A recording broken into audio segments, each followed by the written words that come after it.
This morning, Benjamin.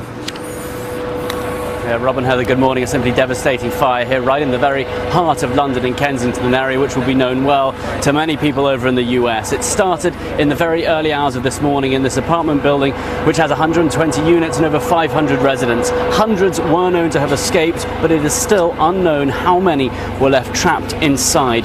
50 patients were taken to 5 different hospitals in the area, but again, just in the last hour, we're hearing that there are fatalities. And speaking to people who lived inside, who were here last night, they say many people still unaccounted for, and smoke still pouring from this building as firefighters are still trying to extinguish those flames which you can see burning from various windows. 45 fire engines here last night and over 200 firemen desperately trying to rescue those inside. Speaking to people who were inside, they talk about people shining lights and torches out of windows, desperately trying to get the attention of security services below. There were people screaming throughout the building and people using sheets to try and climb out and save themselves. Those top floors, of course, still of great danger, and people wondering who might be left up there. This building was built in 1974. Just last year it had a $12 million cosmetic development, but they only did the outskirts, and people have been saying for much of the last year, it's well publicized, that there were serious fire hazards inside. So of course people will be looking closely at the role of the council and whether more perhaps should be done, but still people here absolutely shocked. The whole area has been cordoned off and the death toll is simply unknown as fire services try and go through this building to discover how it started and who is left inside. And of course those who have survived are all now homeless. Community centres in the area are full as people start to pick up the pieces and just ascertain the level of this damage. But a huge fire in the very heart of London, and people concerned that this building could come down later. Back to you guys. It's just incredible that something like that can happen in this day and age in a city like London, a fire like that. Yeah, and the reports of people screaming for help, and you couldn't get to them. Yeah. Benjamin, okay, thank you. Well, meantime, back at home, another big story. Jeff Sessions coming out swinging in a fiery Senate showdown, slamming the Russian collusion claims as a, quote, detestable lie. That's right. The Attorney General taking on critics, refusing to spill any secrets of his conversations with the president, and standing by the firing of James Comey. Griff Jenkins live in D.C. with how Sessions is striking back. Griff.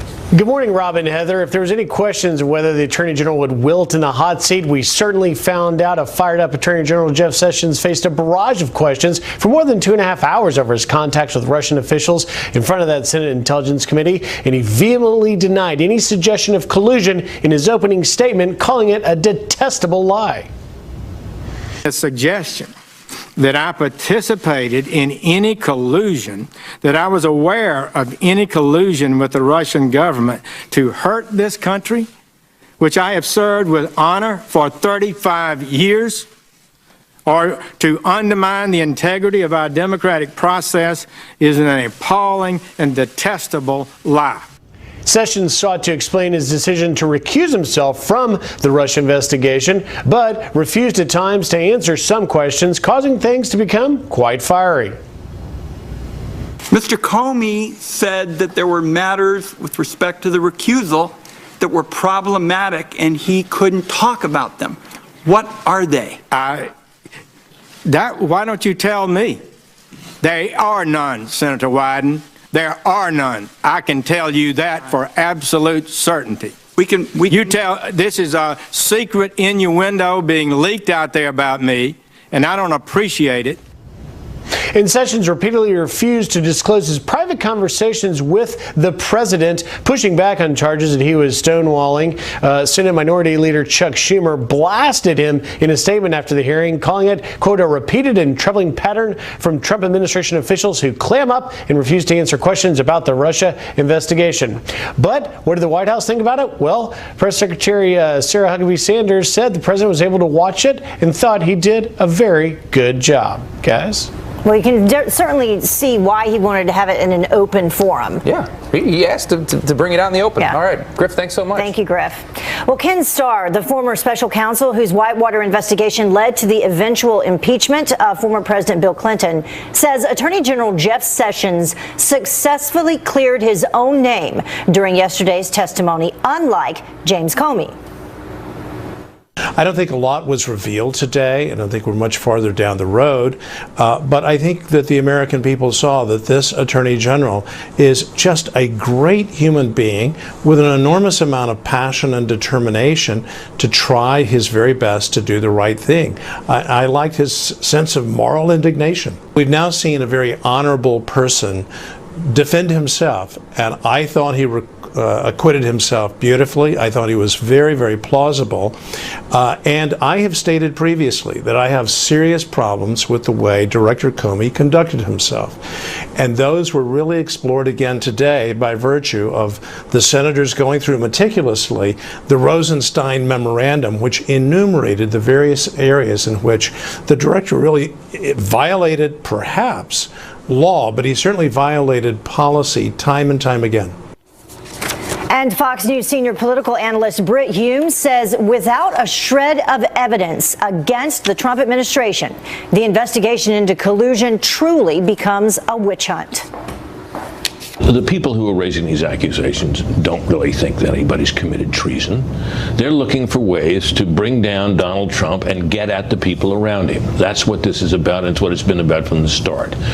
To them, his election is unthinkable, a catastrophe for our nation. I know they sincerely believe this, and that this cannot be allowed to proceed. And they're trying everything they can. And this idea that the Russians colluded and somehow perhaps even helped to arrange the election of Donald Trump has been a piece of it for a long time. The problem has been from the beginning, no evidence. Well, President Trump squashing the rumors, saying he has no intention of firing Special Prosecutor Robert Mueller. The word coming overnight as President Trump and first daughter Ivanka returned to Washington from Wisconsin, where they promoted the White House economic and health care agenda. Back in D.C., Deputy Attorney General Rod Rosenstein also silencing lawmakers' questions, telling them Mueller's role in the Russia investigation is not in jeopardy. The chain of command for the special counsel is only directly to the Attorney General, or in this case, the acting Attorney General. If there were a good cause, I would consider it. If there were not good cause, it wouldn't matter to me what anybody says. Well, questions about whether Mueller can be unbiased stemming from his close relationship with former FBI Director James Comey. Breaking overnight, amazing news here. A U.S. college student imprisoned for more than 17 months in North Korea is now back on American soil. But we're learning that 22-year-old Otto Warmbier has been in a coma for months. Jackie Ibanez joins us now with the very latest on this story. Jackie. Hey, good morning, Heather. Otto Warmbier's jet landing in Ohio late last night around 10:30. He's now in a hospital in his hometown of Cincinnati after being airlifted from North Korea. The State Department marking his release as a major victory for the Trump administration. Let me say how pleased we are to have Otto Warmbier back in the United States. What an incredible day. We had difficulty, as you all are very well aware, in reaching him. We had to go through the government of Sweden, our protective power, in order to get any kind of information, and even then it was extremely rare. The University of Virginia student was arrested in Pyongyang in January of last year for trying to steal a political poster at a hotel. He was later sentenced to 15 years in prison with hard labor in March of 2016. Shortly after, the communist regime claims he contracted botulism and went into a coma after he was given sleeping pills. The White House says putting pressure on North Korea to release Warmbier was a big priority for President Trump. They could not allow an American to die in detention. Once an American dies in North Korea, then the question becomes, is this a murder? And that's not a conversation that North Korea wanted to hear. His release comes during former NBA player Dennis Rodman's fifth visit to North Korea to see his friend, dictator Kim Jong-un. That relationship sparking rumors Rodman may have played a behind-the-scenes role in getting Warmbier home. However, the State Department says that the former Chicago Bulls star had nothing to do with it. The parents of Otto Warmbier will react in an exclusive primetime interview tonight with our own Tucker Carlson. Heather? Looking forward to seeing that, but glad he's back home. Hopefully he can get some medical care. Absolutely. All right. Thanks, Jackie. Well, happening right now, a desperate nationwide manhunt for a pair of escaped inmates who killed two prison guards. Donnie Rowe and Ricky DeBose overpowered the guards on a prison bus outside of Atlanta, shooting them with their own guns. I saw two brutally murdered corrections officers. That's what I saw. I have their blood on my shoes. Well, they are on the run, and a green Honda Civic has a license plate RBJ6601 that they carjacked. Both men have long histories of violent crimes. Rowe is serving life without parole. Police now offering a $70,000 reward to find them. All right, take a look at some scary video here of a passenger's bag that suddenly started smoking inside Los Angeles International Airport. Witnesses reported hearing a pop at security before smoke started to pour out of this bag. Police say overheated lithium batteries sparked the flames inside that bag. The TSA currently allows certain lithium batteries in carry-ons, but not in checked bags. Doesn't look good. All right, getting those carry-ons through security could be done faster than ever. The TSA now testing fingerprint scanners as passenger identification to cut down on wait times. It could also be used as your boarding pass. Imagine just walk up and do a fingerprint. Right now, the program is only available to people enrolled in the TSA PreCheck program, which I highly recommend, at the Atlanta and Denver airports. Yeah. I don't know if it's still, will that cut down on the lines? I'm not sure. Yeah, I don't know. Like they say so, yeah. Well, happy birthday, meantime. President Trump, our commander-in-chief, celebrating his first birthday in the White House today. That's right. It's unclear what specific celebrations are planned for today. The president is turning 71 years old. I'm sure there'll at least be a birthday cake or something. Happy birthday. He's got a lot of work to do, though. Yeah, sure does. Okay, time now 5:11 here on the East Coast. A defiant Jeff Sessions determined to clear his name. Did the Attorney General finally shut down the left's collusion conspiracy? Constitutional attorney Chris Gober joins us coming up. No, it was 98% of it was positive news. I have a question. I know you disagree with it, but I don't care. I know what I saw. And mainstream media bias. Whoopi Goldberg's ridiculous claim about President Trump's relationship with the media. All right, Democrats now accusing Attorney General Jeff Sessions of stonewalling on allegations of Russian collusion. But our next guest says his strong testimony from yesterday will shoot that theory down. The suggestion that I participated in any collusion, that I was aware of any collusion with the Russian government to hurt this country, which I have served with honor for 35 years, or to undermine the integrity of our democratic process is an appalling and detestable lie. This is a secret innuendo being leaked out there about me, and I don't appreciate it. And I've tried to give my best and truthful answers to any committee I've appeared before. All right, here to talk about what he thinks about this, U.S. Government Affairs, Public Policy, and Constitutional Attorney Chris Gober. Hey, Chris, thanks for coming on this morning. So, good morning. Good morning. It looks like the Democrats are going to try and cherry pick what they want to hear from this testimony. They don't want to hear sound bites like that. They don't want to push that. They want to talk about what questions the Attorney General didn't answer, right? Right. I mean, there was nothing earth-shattering that came out of yesterday's hearing, but overall, this was a net loss for Democrats because it's the American people, and not just red-blooded Trump supporters, are catching on to the fact that the Democrats keep moving the goalposts. I mean, first this was about collusion. Then Comey revealed that there's been no evidence of collusion. So then they alleged obstruction of justice with the same presumptuous indignation. Then Comey's testimony didn't give them the silver bullet they were looking for. Now it's about Sessions stonewalling, and I'm sure that theory is going to be shot down, and so on and so on. I mean, to the point where the Democrat. Talk about that. Go into that stonewalling a little bit and talk about what they're trying to make of that.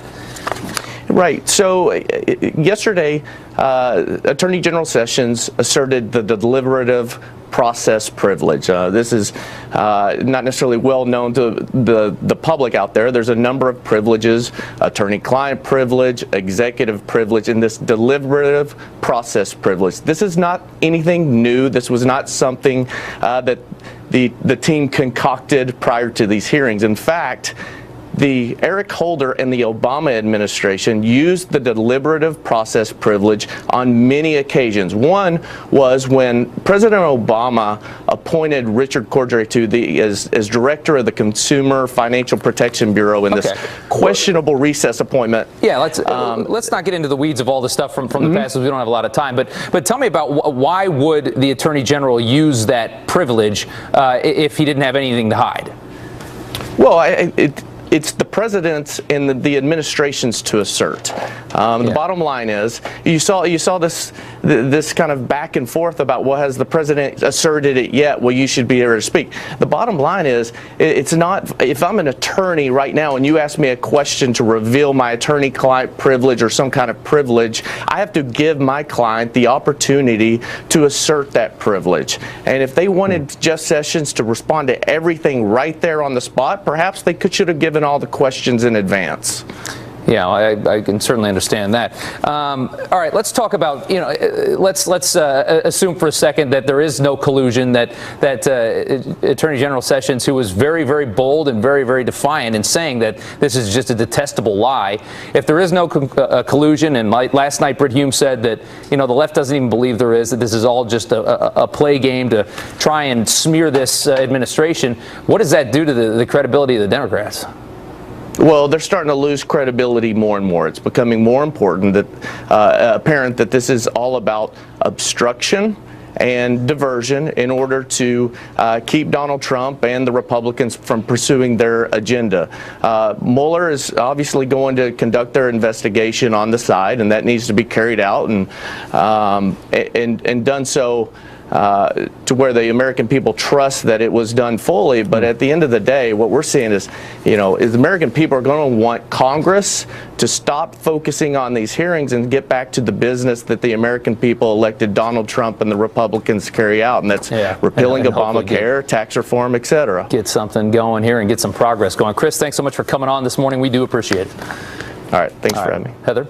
Still to come, the time is now 20 minutes after the top of the hour, and fake news strikes again. The tweet that sent the media into overdrive about the Golden State Warriors' supposed boycott of the White House. And speaking of boycotts, one high-end designer is asking haters not to wear their clothes. How Dolce & Gabbana is coming to the First Lady's defense. First, Whoopi Goldberg sparking outrage, making an absurd claim about President Trump's relationship with the mainstream media. The host is of The View, saying that nearly 100% of the coverage that he received during the campaign was positive. It was all positive until people started asking questions. Now, no, it wasn't all positive. I'm sorry. It was live coverage of what was saying. No, it was all noisy, but it wasn't all positive. No, it was 98% of it was positive news. I have a question. I know you disagree with it, but I don't care. I know what I saw. Can I ask you this? Really? Do you? Because former Speaker of the House Newt Gingrich joining the ladies of The View, see him there, pointing out a recent Harvard study found President Trump received 93% negative coverage. Rob? All right, Dolce & Gabbana taking on the Melania Trump haters. The high-end Italian designer launching a new fashion campaign, mocking critics who continue to demand that the designer stop dressing the First Lady. Dolce & Gabbana hinting at the new line after Melania wore one of its dresses to meet with the Pope in Rome, posting this picture on Instagram, writing, "Love haters, remember, boycott Dolce & Gabbana." You can pre-order the new line of shirts that showcase a large red heart. They're only $245. You got a little money to throw around. It's a little pricey for a white t-shirt. Making some money. There you go.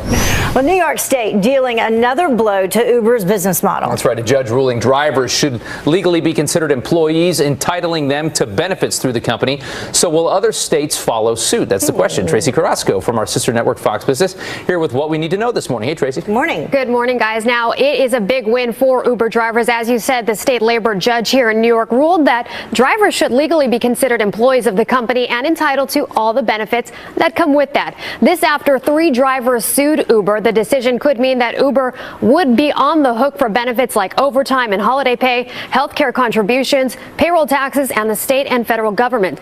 Now, Uber argued that its drivers are not employees, partly because they are allowed to set their own hours and don't work full time.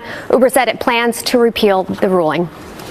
All right, well, American Airlines backtracking on even more legroom. You know, you can't catch a break with the airlines. Now, they recently unveiled plans to give economy class passengers even less legroom with a new wave of its new planes. And as you can imagine, Flyers are not happy about this. So American is scrapping the idea. American had planned to cram another row of seats onto its Boeing 737 planes, but will now instead replace one row of main cabin extra seats, which generally have more legroom, with standard seats. American's president says this is, quote, the right call for customers. Okay, How so nice they're of actually him. going to give you more legroom. All right, Yes. so that's actually nice to hear. Yes. All right, that's a Not nice more break. seats. Yeah, jeez. All right, KFC. What is this? I see KFC chicken sandwich to space. You got to explain this. That's right. KFC is sending its newest menu item to space where no sandwich has gone before. KFC tweeted a picture of the Zinger, a spicy chicken sandwich in its space vessel, which is actually just a high altitude balloon. Now, the Zinger is set to launch into space next week. You may have seen their commercials with Rob Lowe as KFC Colonel Sanders in a spacesuit announcing the stunt. Following the trip, the sandwich will return back to Earth.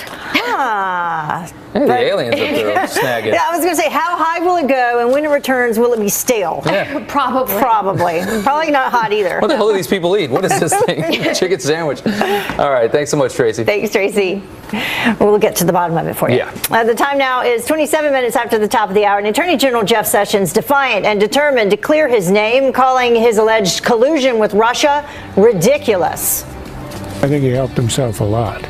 He basically uncovered or sort of Good morning to you. You are watching Fox and Friends First. I'm Heather Childers. And I'm Rob Schmidt. 31 minutes after the hour, and Jeff Sessions coming out swinging, slamming the Russian collusion claims as a detestable lie. Yeah, the Attorney General taking on critics, refusing to spill secrets and standing by the firing of James Comey. Griff Jenkins is live for us in Washington, D.C. with how Sessions is striking back. Good morning, Griff. Good morning, Heather and Rob. For more than 2 hours, a defiant Attorney General Jeff Sessions defended his actions and reputation under a barrage of questions over his contacts with Russian officials, his recusal from the investigation, and his conversations with the president, as well as the firing of James Comey, becoming quite heated. The hearing at times pushing back on what he called innuendo being leaked about him. Mr. Comey said that there were matters with respect to the recusal that were problematic and he couldn't talk about them. What are they? Why don't you tell me? There are none, Senator Wyden. There are none. I can tell you that for absolute certainty. This is a secret innuendo being leaked out there about me, and I don't appreciate it. But the moment that will be remembered and often cited in the coming days and months is in his opening statement when he came out vehemently denying any suggestion of collusion with the Russian government, calling it a detestable lie. A suggestion that I participated in any collusion, that I was aware of any collusion with the Russian government to hurt this country, which I have served with honor for 35 years, or to undermine the integrity of our democratic process is an appalling and detestable lie. However, Sessions refused to answer any questions related to his conversations with the president, and it caused Senate Minority Leader Chuck Schumer afterwards to blast him in a statement, calling it, quote, a repeated and troubling pattern from Trump administration officials who clam up and refuse to answer questions about the Russia investigation. So what did the president think? Well, Deputy Press Secretary Sarah Huckabee Sanders says President Trump watched it and thought the Attorney General did, quote, a very good job. Guys. Okay, should secure that position. All right, Griff, thanks so much. Thank you, Griff. Fox News contributor Charles Krauthammer sounding off, saying that this latest hearing shows just how far off course the investigation into Russian meddling has gone. I think he helped himself